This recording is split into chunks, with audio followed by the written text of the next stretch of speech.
Olá, boa tarde para você, tudo bem por aí? Hoje é terça-feira, dia 16 de maio e esse é o Boletim Legislativo, nosso jornal aqui da TV Câmara. A partir de agora, eu te convido a acompanhar as notícias da Câmara Municipal e também da nossa cidade. E hoje tem mais uma reportagem de conscientização e prevenção de acidentes de trânsito. Desta vez, o destaque vai para a relação de motoristas, pedestres e ciclistas. Fique com a gente. Vamos começar o boletim de hoje falando sobre saúde mental. Uma parcela dos brasileiros, assim como a população mundial, ainda tenta se recuperar do período de depressão e tristeza causado pela pandemia. O estudo mostrou que mais de 1,5 milhão de pessoas foram afetadas pelo estresse no mundo. Aqui no Brasil, o relatório da ONU apontou que 13,5% da população teve depressão em 2021. O Matheus, músico de São José, esbanja simpatia e alegria.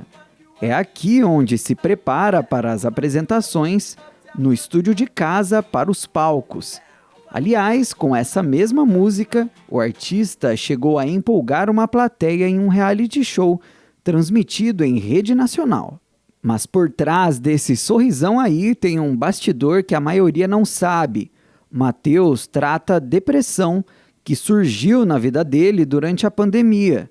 Em 2020, sem poder cantar para o público, conta que teve que lidar com a tristeza, a pressão financeira e o estresse. Tive a sensação de tocar num teatro que eu havia lotado há uns anos atrás, de tocar numa situação em que estava vazio somente para a câmera. Então, essa situação já foi muito impactante. Era legal porque estava acontecendo, né, de conseguir monetizar, enfim, e trabalhar, mas vivenciar aquela situação do teatro vazio também foi algo que foi impactante para mim. Hoje, o medo e a insegurança ainda batem forte na vida do Matheus. Foi preciso procurar ajuda profissional para lidar com a saúde mental. O que me ajudou muito nesse início de processo de ansiedade muito aflorada e tal, foi a minha namorada já ter passado por um processo semelhante. Então, logo que iniciou as primeiras crises ali, ela estava junto comigo, já me dando uma força muito grande, né?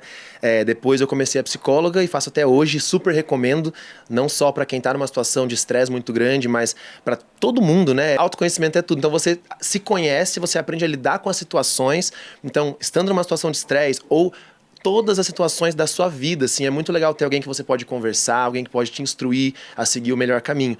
E não foi só com o Matheus, mas muita gente sofreu com problemas de saúde mental durante a pandemia. Segundo um levantamento feito pela Organização Mundial da Saúde, o aumento foi de 25% nos casos de ansiedade e depressão no mundo no primeiro ano da pandemia, comparado com 2009. No Brasil, dados da pesquisa Vigitel mostrou que 13,5% da população foi diagnosticado com o problema em 2021 e os mais afetados são jovens e mulheres. 16 de março de 2020 começa a pandemia, então nós fomos privados de todos os nossos contatos, né? Então, de contato com crianças com outras crianças, adultos, nossos trabalhos, então nós ficamos realmente com medo. A nossa insegurança, o nosso medo, o estresse, a incerteza e o medo do quê? Da morte. Porque nós vimos pessoas sendo enterradas, era transmitido isso, passado para nós quando? Na hora do almoço, abrindo covas. Acho que todo mundo lembra dessa cena em março, abril, maio, mostrando, né, que, olha, as pessoas estão morrendo. Isso tudo foi aumentando o nosso nível de ansiedade. A Organização Mundial da Saúde decretou o fim da pandemia, mas as sequelas da saúde mental continuam na população. Uma delas ainda é a sensação de tristeza. Aliás, uma pesquisa global apontou que os brasileiros caíram 11 posições no ranking do Relatório Mundial da Felicidade de 2023 em relação a 2021. Agora, o país ocupa a 49ª posição, segundo a ONU. A ansiedade, ela aumentou e nós não voltamos a uma situação normal. Né? Se falasse, nós estamos iguaizinhos, nós estávamos em dezembro de 2019? Não, nós estamos lidando com sequelas de perdas. o medo de que venha uma nova epidemia. Então, qualquer pessoa que está gripada, ela já fala, nossa, mas se vier um vírus novamente? Né? Então, deveria colocar uma máscara naquela pessoa, porque o que é a ansiedade? Preparação para a ação. Então, essa epidemia hoje, por que estamos assim? Porque nós já estávamos desestabilizados, né? Nós vivemos num país que nós temos que o tempo todo reorganizar nossa forma de vida, reorganizar nossas relações, porque nós não temos estabilidade. A grande dificuldade é que muitas pessoas ainda apresentam problemas de saúde mental que surgiram na pandemia, mas não sabem como lidar com isso. A gente precisa ter uma conexão interna, descobrir de coisas que a gente gosta, coisas que dão prazer. Pode ser uma jardinagem, pode ser uma caminhada, pode ser um cuidado com um pet, pode ser o cuidado com os filhos, pode ser um momento de fazer o bem. E a terapia, ela veio agora na pandemia com uma força muito grande, porque assim, todo mundo sabe que a psicoterapia ela é importante, assim como os medicamentos, em alguns casos, né, por conta do desequilíbrio químico. Terapia é um processo de autoconhecimento. Então, para que é a terapia? Ela não vai mudar você. Quem muda é a própria pessoa. Ela vai te dar ferramentas de autoconhecimento. E se a tristeza ainda aparece com força, o importante é procurar ajuda. Mesmo depois de enfrentar a dificuldade, é preciso dar a volta por cima, como fez o Matheus, que encara de frente o problema e resolve tudo com um sorriso no rosto. Sempre tem alguma dúvida, certos questionamentos, crises existenciais que são naturais e inerentes ao ser humano. Então, a gente tem isso e acho legal a gente ter alguém para conseguir conversar, debater, né? Então, é algo que eu vou levar para o resto da vida. Hoje eu estou muito melhor, né? Hoje eu consigo voltar a trabalhar, tem muita coisa legal acontecendo depois da minha participação num reality de música. Comecei a me conectar com mais pessoas, então ter esse reconhecimento também aqui da minha cidade está sendo muito legal. Então é um processo que é um período que realmente eu estou muito feliz, assim, estou vivenciando coisas muito boas, shows, lançando show novo e tal, então isso é muito legal.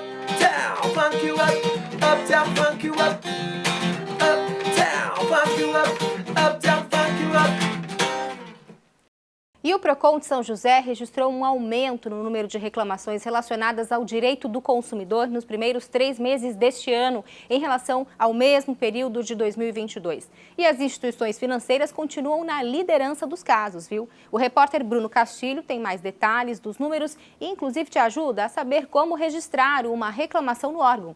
Boa tarde para você, Bruno. Muito boa tarde, Sandra. Pois é, os atendimentos no Procon aqui de São José tiveram aumento no primeiro trimestre deste ano em comparação ao mesmo período do ano passado. No ano passado foram 3.339 atendimentos contra 3.405 neste ano. No ranking ainda das empresas, né, que mais causam reclamações estão as instituições financeiras, com 634 registros neste primeiro trimestre. E a gente vai conversar um pouquinho sobre esse assunto com o Alexandre Campos, que ele que é diretor aqui do Procon de São José. Muito boa tarde, Alexandre. Então, primeiro, falar um pouquinho o que se deve, né, esse aumento no número de atendimentos aqui no Procon, né? As pessoas talvez estejam mais conscientes, né, dos seus direitos. Sim, eu acho que as pessoas estão mais conscientes e também tem a questão do resquício da pandemia em 2022, né? Houve um leve aumento de fato nas reclamações, mas também a economia andou um pouquinho melhor, né, agora em 2023, né? Um leve aumento, né? Não que a economia esteja, né, a todo vapor, mas em 2022 a gente já tinha o resquício da pandemia, né? Então a economia não estava tão acelerada assim, as pessoas compram menos e reclamam menos. E fora as instituições financeiras, né, quais são as outras instituições ou empresas que também entram nessa lista de reclamações no Procon aqui de São José? Em primeiro lugar, é telefonia, né? Hoje nós temos em torno de 215 milhões de habitantes do país e temos 250 milhões de telefones habilitados, ou seja, mais telefone habilitado que gente, que população, né? Os bancos, em segundo, e concessionárias, água, luz, né? Próprio telefone também. Neste ano, o Procon ainda vai fazer algumas ações especiais, né? Em algumas datas também especiais. Como que, primeiras datas, né? Quando vão ocorrer essas operações, né? Para o pessoal ficar ligado aí. E como que acontece, né, essas operações aqui do Procon? Sim, em março, o mês do consumidor, nós fizemos o mês inteiro do consumidor, né, em atendimento, orientações nas casas dos idosos, basicamente numa questão do empréstimo consignado aos idosos. Fomos até São Francisco Xavier também, fizemos palestra lá, fizemos nos CRAS aqui de São José dos Campos, né, em sindicatos de aposentados também. E agora, em maio, fizemos a conscientização do Dia das Mães, que é um mês muito forte de comércio, de comercialização. Junho, Dia dos Namorados. Agosto, Dia dos Pais. Outubro, Dia das Crianças. Novembro, Black Friday, e depois o Natal. A gente sempre faz as orientações antes, nossos fiscais também trabalham na orientação junto ao comércio, e depois vem as autuações, né, junto aos comércios. E como que as pessoas podem, né, conseguir os seus direitos, né, o que elas devem fazer, né, para conseguir, de alguma forma, ter seus direitos respeitados? Sim, o PROCON funciona aqui na José Longo, no antigo Fórum Estadual. O endereço correto é Paulo Setúbal 220, né, mas entra pela José Longo, no final da José Longo. Funcionamos das 8 às 17 horas. E também pelo telefone 151 ou 3909-1440. Pelo site também dá para fazer alguma atividade? Nós temos uma plataforma digital, né, procon.sjc.sp.gov.br. Você pode fazer sua reclamação diretamente lá na nossa plataforma digital. Legal, obrigado, Alexandre, pelas informações. Então, fica aí a dica para você aí que está com algum problema aí, quer resolver algum problema, trazer aqui para o PROCON. Então, são várias alternativas, né, vindo aqui ou telefone ou site para conseguir seus direitos respeitados, né? Um abraço e voltamos com você aí no estúdio, Sandra. Obrigada, viu, Bruno, pelas informações. Pessoal, anote então o endereço do PROCON, é Rua Paulo Setúbal, número 220, Jardim São Dimas. Você pode falar com o PROCON pelos telefones 151 ou 3909-1440. E tem ainda o site, tá? procon.sjc.sp.gov.br.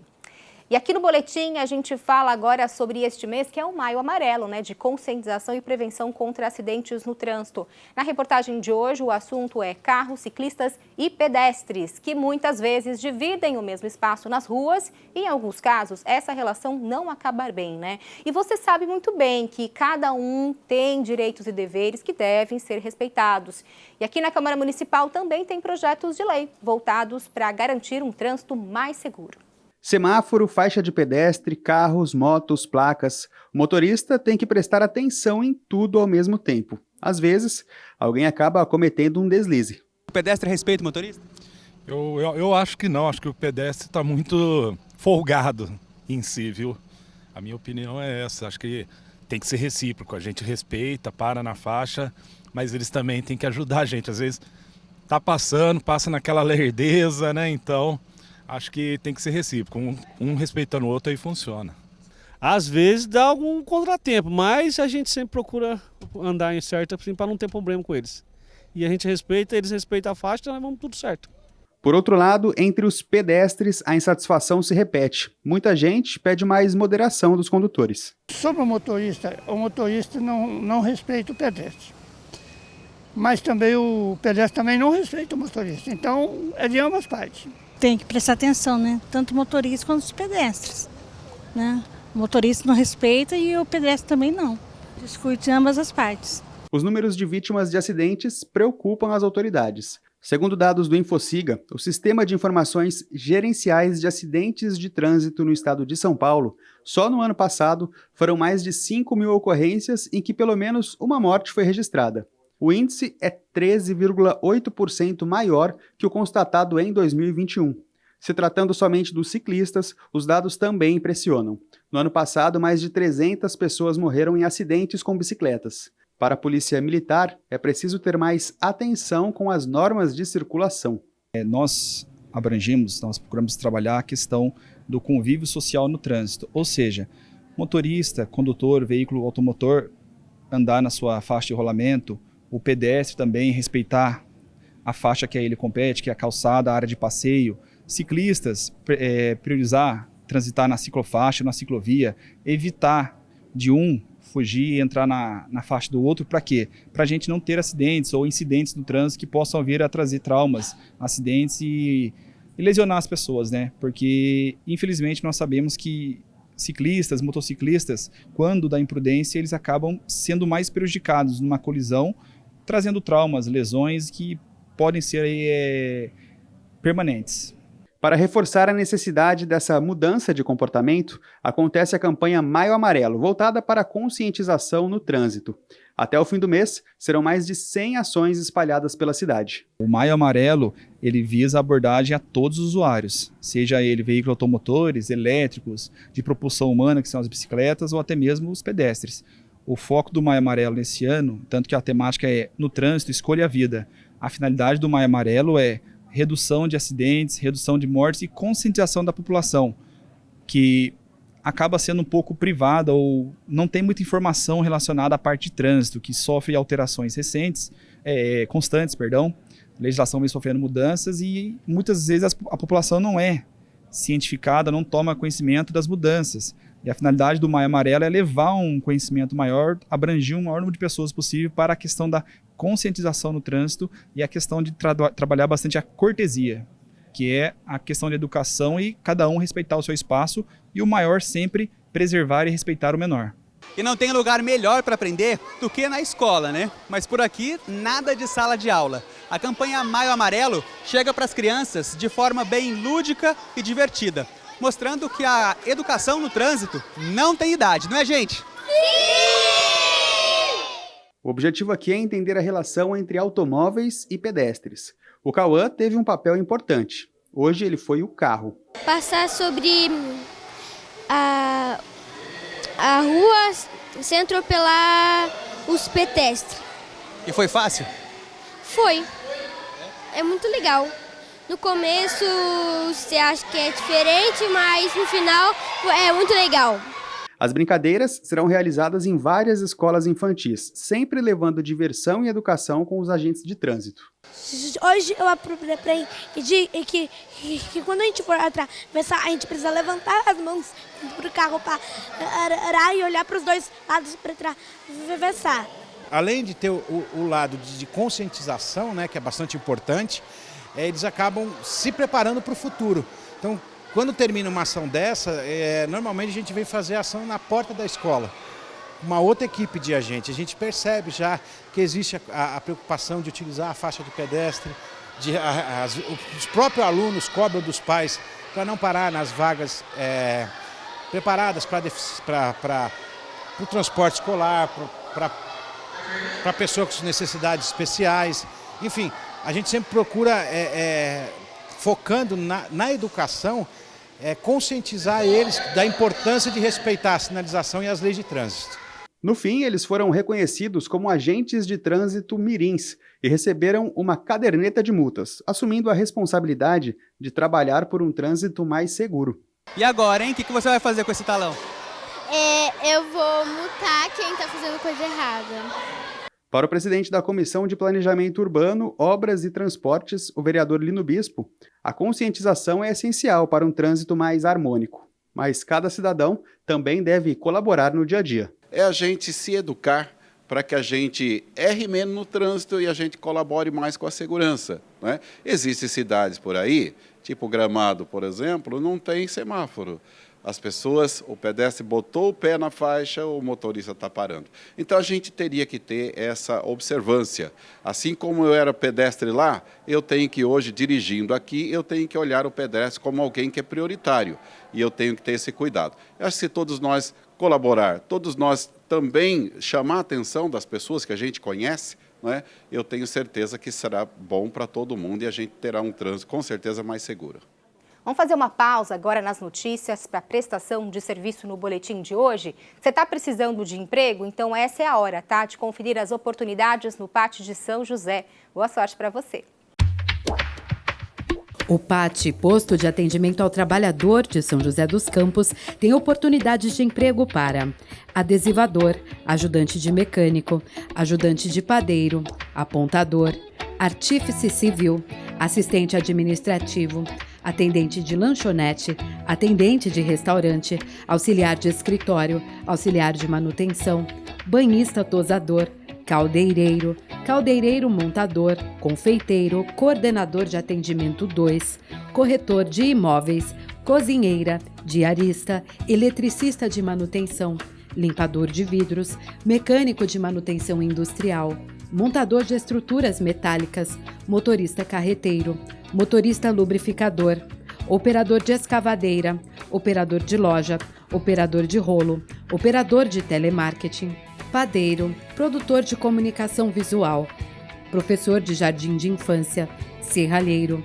serralheiro artístico, soldador, supervisor técnico e técnico em compressores. Ainda há vagas para pessoa com deficiência nos cargos de auxiliar de limpeza, atendente de lanchonete e operador de telemarketing. Para se candidatar é fácil, é só comparecer ao PAT levando RG, CPF, carteira de trabalho e o cartão cidadão. O PAT fica na Praça Afonso Pena, número 175, no centro.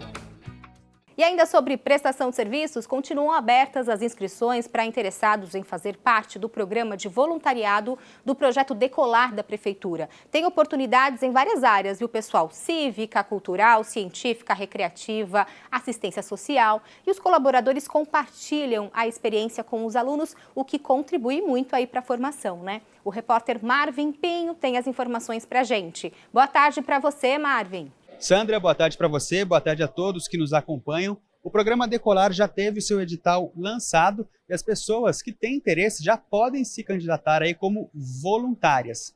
Mas quem vai explicar exatamente para a gente como funciona é a Suelen Martins, que é a orientadora de ensino do programa Decolar. Suelen, boa tarde para você. Essa parte do voluntariado dentro do programa, como que ela funciona? Boa tarde. Bom, o voluntariado ele é essencial para o desenvolvimento das atividades que acontecem no programa Decolar. Então, qualquer pessoa que tem um conhecimento profundo de uma determinada área e tem um tempinho para compartilhar esse conhecimento com os nossos alunos, ele é bem-vindo no programa. Não precisa necessariamente, ter um currículo, uma formação. Desde que goste do assunto e conheça profundamente esse assunto, ele é bem-vindo para se voluntariar no nosso Decolar. Suelen, o programa ele tem um formato diferente, né? Não são os jovens, os alunos que se candidatam, isso acontece a partir do outro lado, né? Como que funciona exatamente?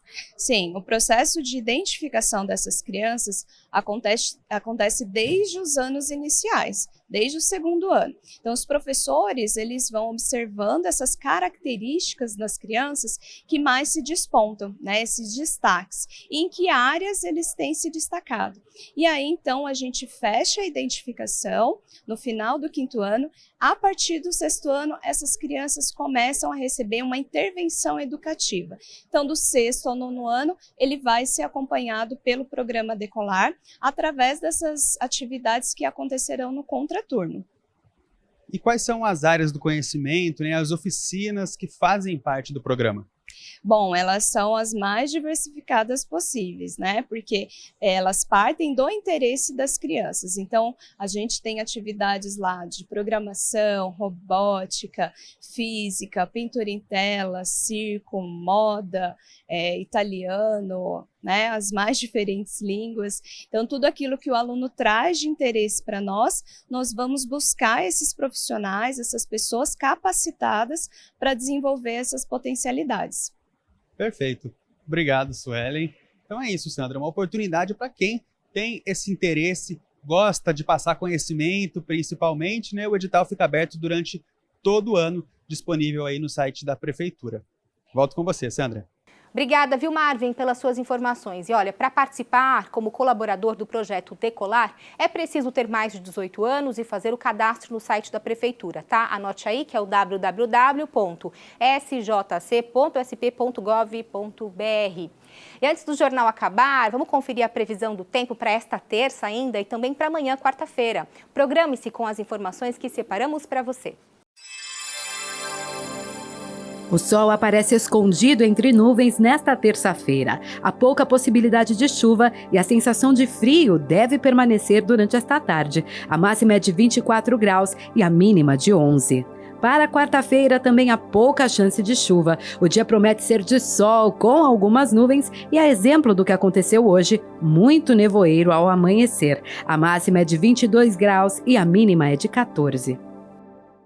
E esse foi o Boletim de hoje. Eu te agradeço, viu, pela companhia até aqui. Se você quiser rever o programa, lembrando, viu, é só acessar a nossa página lá no YouTube, TV Câmara São José dos Campos. E lembrando também que a gente está no Instagram, segue a gente lá, @TV Câmara SJC. Lá você também pode interagir, mandar uma sugestão e comentar sobre as nossas reportagens, tá bom? Combinado? Olha, boa terça para você, beijos, até amanhã.